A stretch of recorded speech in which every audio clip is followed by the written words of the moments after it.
What you see here is one of the deadliest families in the world.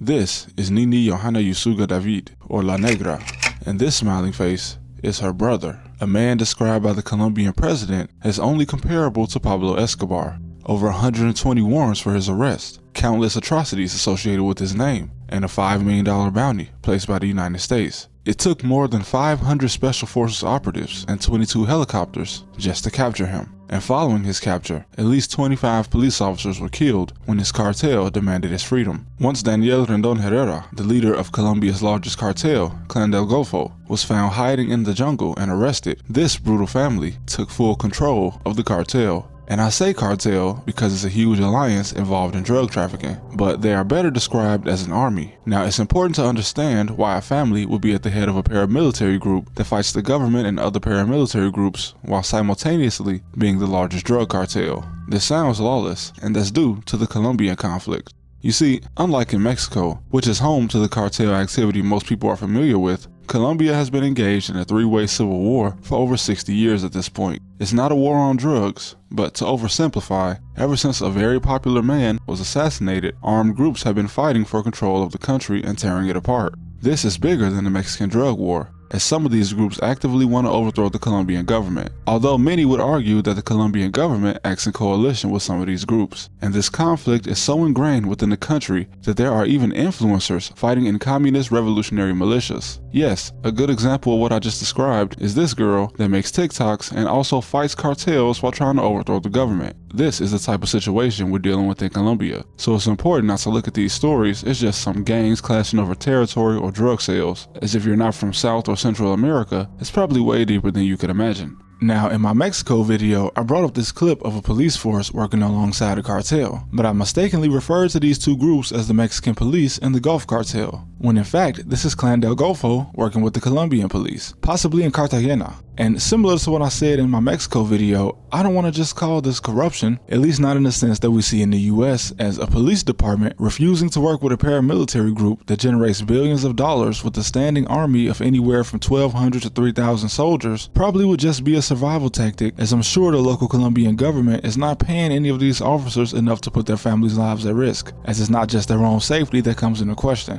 Now, Dario Antonio Usuga David, his sister Nini, and brother Giovanni grew up in Necoclí, a small city in the Colombian state of Antioquia, an area long known as one of the most violent regions in the world due to the militarized presence of these groups here and the various conflicts. Conflicts that were going on long before Dario and his siblings were born. Like many young men, he and his brother joined one of these groups known as the Popular Liberation Army. It was founded by the Communist Party of Colombia in 1967, but they split off from the main party due to disagreements in the ideology of the Soviet Union, which at the time was ruled by the most powerful communist party in the world, and they were focused on inciting revolution in Colombia. But after decades with no success, they eventually agreed to demobilize during peace talks with Cesar Gaviria, who was the president of Colombia at the time. And this happened in 1991, just 2 years after the brothers joined. And it also coincided with the fall of communism globally. Now, according to his mother, Dario wasn't a revolutionary. He simply joined the Liberation Army because it's all there was in the town he grew up in, and only being 18 when he joined, he likely just wanted a sense of purpose in the tumultuous world he grew up in of 90s Colombia. But it was after this demobilization that he and his brother actually got into drug trafficking via a group called the United Self-Defenses of Colombia. But seeing that this could become something bigger, in 2005, he became acquainted with Daniel Herrera. Herrera was already leading his own group, which is Clan del Golfo, the largest cartel in Colombia. Unfortunately for Herrera, his time at the top would only last 4 more years after meeting Dario, as in 2009 he would finally be captured by the National Police, who would make him sit in prison until 2018 when he was extradited to the United States and sentenced to 35 years by a federal court in Brooklyn. But leading up to his arrest, Dario's brother Giovanni, real name Juan de Dios Usuga, had taken command of 250 men loyal to him within the Gulf clan, and he began recruiting as well as expanding operations until he was the undisputed leader. Now, Clan del Golfo was already powerful before the family stepped in, as the former leader was already one of the richest and most wanted traffickers in the country before his downfall. But there is no doubt that the Usuga family took the group to new heights, as immediately Giovanni declared war on Los Rastojos, a cartel with significant influence in Medellin, for control of the trade within the city. They even printed pamphlets to be distributed around Medellin to inform the public that their goal was to destroy this rival group, ironically claiming that that they had not provided security and protection to the community and that they were guilty of being unjust to the civilians. And this is a war that Clan del Golfo apparently won. But just 4 months after the war was declared, Giovanni was killed in a police raid, which left a furious Dario, now known as Otoniel, as the leader of the clan. And it's unclear how he got that name or what it means to him, but in Hebrew it roughly translates to God's lion. And this is when the rest of the family comes in. Otoniel's wife, Blanca Madrid, also known as La Flaca, was the banker of the group, as she was in charge of money laundering or cleaning up the money the Gulf clan earned from trafficking. And they were making so much money that it might have started to get to Otoniel's head, as he reportedly paid for his wife and her 3 sisters, Maria, Sandra, and Marta, to have some plastic surgeries, appearing to mold the 4 of them to his liking, as they would all start to resemble each other more after the procedures. And according to the undercover agents who would watch the sisters' movement in an attempt to locate the man at the top, he apparently had them all look alike because he would have affairs with the sisters when his wife grew tired of sneaking into the jungle to see him once he became a wanted man, as she preferred the comfort he provided in the city where she lived like a queen.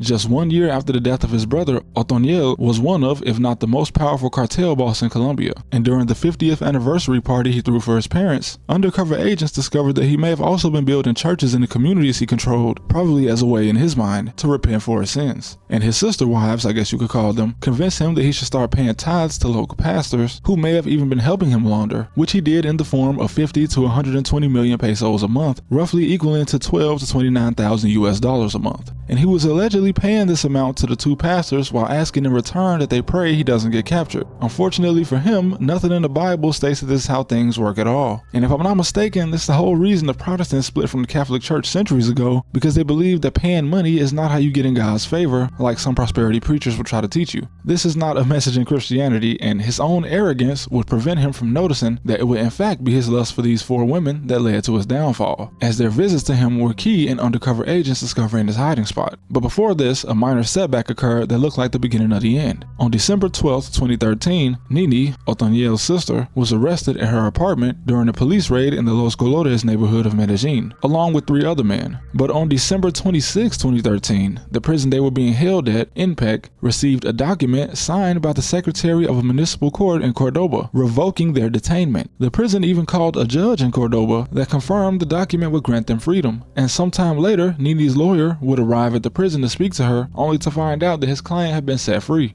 But it turns out, this would be the beginning of the end for some of the family, while the 2 main siblings escaped justice. In early 2015, about 2 years after Nini's escape, an operation by the Colombian police in Uraba would lead to the capture of La Flaca, the wife. And around the same time, Nini's husband was kidnapped by Mexican drug traffickers while he was trying to negotiate a shipment. And the capture of La Flaca was part of an operation by Colombian authorities to take down Otoniel's inner circle, with about 300 commandos and 10 helicopters, which led to a clash that killed 2 of his bodyguards. And the siblings had other family members involved, like multiple cousins that were captured and a brother that wasn't mentioned by authorities until he was caught, likely trying to make him think he was under the radar. But 3 years after La Flaca was captured, 2 more of their brothers were arrested, with one of them apparently running the show while Otoniel was in hiding, as according to US authorities, he controlled 80% of drug exports to the United States at the time. And with several assets being seized by the government like cash and houses, it was only a matter of time before the 2 remaining siblings were caught. And in March 2021, Nini was finally recaptured and extradited to the United States, where she was charged by a Florida court of drug trafficking and money laundering. But as of 2025, it's believed that she's already served her sentence and is now free. And finally, in October 2021, Dario Usuga, also known as Otoniel, was captured, with more charges being added to him once it was discovered that he had been having relations with underage girls while hiding in the jungle. And after over a decade of terror and excess, the Usuga clan was finally dismantled, as Otoniel was sentenced to 45 years in federal court and is currently at 80X Florence. But of course his cousin still ran Clan del Golfo for another 2 years until his capture. And this is the whole problem with just cutting the head off the snake. It doesn't always work.